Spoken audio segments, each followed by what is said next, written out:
Hi, this is John Ritz. Today I want to talk to you about how you can make more money with the same traffic, the same offer, and the same sales letter. I'm not talking about upsells, cross-sells, and downsells. They'll work too with the same traffic, offer, and sales letter. But the problem with those is if they don't buy the front-end product, then they never get to those upsells, cross-sells, and downsells. What I'm talking about is getting them to buy the front-end product more. How do you get more sales of those? Because then you want to lead them into your marketing funnel. And what I'm going to talk about is a concept known as the moving parade. And it's really simple. The moving parade concept says that basically there are always people entering your market and there are always people leaving your market. And you could take that a step further and say there are always people that are in position to buy your product or service and that aren't at any given moment. Maybe they had a bad sales week, or maybe they have a sick child at home with a fever and they've been really focusing their attention on that. I mean, you don't know what the reason is, and it doesn't matter what the reason is, and you're never going to be able to time it right. So what you try to do is you try to hit it from all angles. It doesn't mean deluge them with emails and pitches, but it does mean being a little bit smart and not just doing a one-off promotion. And that's what I want to talk about. Upsells, cross-sells, and downsells are great ways to do it after they've purchased the front-end product. And I get into that at foolproofprofits.com, where I talk about, there's quite a bit about that on there because that's a very, very good strategy. But the problem here is you want them to get them to buy the product to begin with, the front-end product that, like I said, gets them into your marketing funnel. So, how do you do that? Research shows that it takes between, I've read 7 to 13 different marketing impressions before someone buys on average. Whether you believe that or not, the fact of the matter is they're not always going to buy the first time they see your email or your postcard or get your sales letter in the mail. It may take more impressions. So if you just leave it at that, you're leaving money on the table. So that's one thing I want to mention. An easy way to do this online is through staggered email broadcasts for sure. If you're doing a particular promotion, a launch, you don't want to just do one email. You send a couple staggered ones, and each one should be different. And basically, you mix content with a soft sell with a hard sell, and you're hoping to capture them that way. That's a great way to do it. If you have an autoresponder email set up, there's an even trickier way to do it. Look at it by the day of the week. For example, in some autoresponders they call it day 0, some day 1. But basically, let's say they purchase on a Tuesday. That's their base route day. They happen to be there surfing your site on a Tuesday. So that's a good day, potentially where they may be able to have some time again to look at your offer. So if they don't buy right away, you always want to have your email autoresponder on the 7th day, the 14th day, the 21st day, and so on. In other words, if it's a Tuesday, you want to keep giving a sell on a Tuesday. If it's a Wednesday, you want it to be on a Wednesday. So that's where you go by the 7, 14, 21. Now you want to mix it up in between too. So for example, let's say you're sending 2 autoresponder sequences a week. You can scale it up or down from there depending on your business, but we're going by 2 as a baseline here. You might want to send one on day 3 and then day 7 and then day 11 and then day 14. So you're switching between the 3 and 4 day.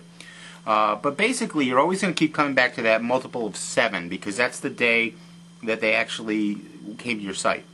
So having different pitches, like I said, giving valuable content, adding value, sometimes just give them free stuff, give away some of your best stuff is a good way to do it. But the key here is the timing, the repetitiveness. You never can time it.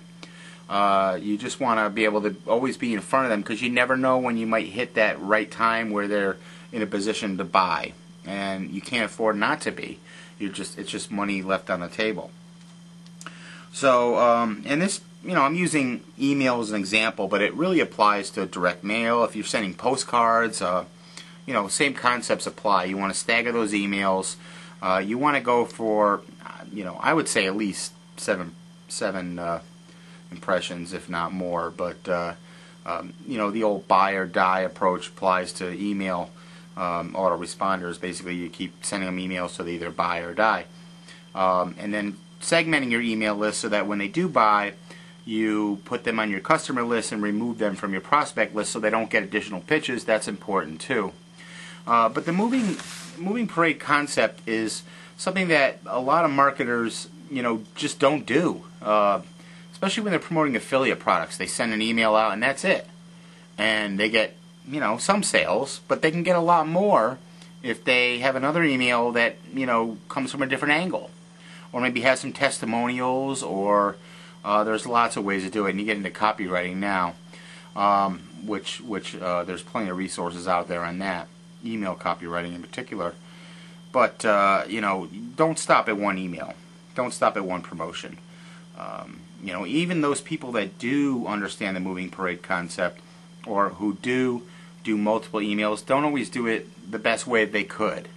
So that's why I decided to create this video, just to kind of give you a few tips on some stuff you may want to look at your, how your marketing setup, your strategies are set up, your marketing funnel, and maybe there's some opportunities there for you to, get a little extra profit. I mean, I would say in my promotions, I probably get the majority of them on the first promotion, maybe 60%, but there's that extra 40%.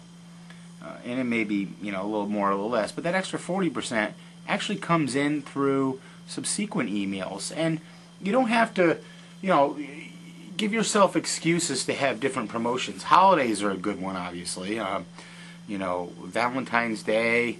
Most people don't think of info products and marketing as a Valentine's Day product, but I did a Valentine's Day promotion last year, the year before. That was very successful because what I did was I created a video that focused on, you bought her all these, there's jewelry and there's candy and flowers and everything, and all of a sudden the credit card bill comes in. What do? Well, here's a way to recoup some of the profits. So you can always tie it into a promotion if you use a little creativity. Holidays are a great one to do that, but it doesn't have to be holidays. Sometimes any event will do.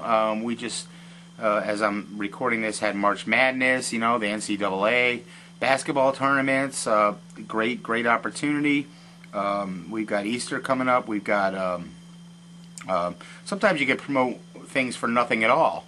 I've talked about this before in a I don't remember where, one of the webinars I've done, probably for my coaching students, but you don't need an excuse.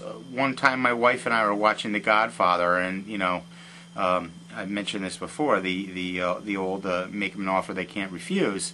And so my wife said, well, why don't you ever make your customers an offer they can't refuse? So I had The Godfather sale. I mean, things like that. You just have to have a reason why you're doing it.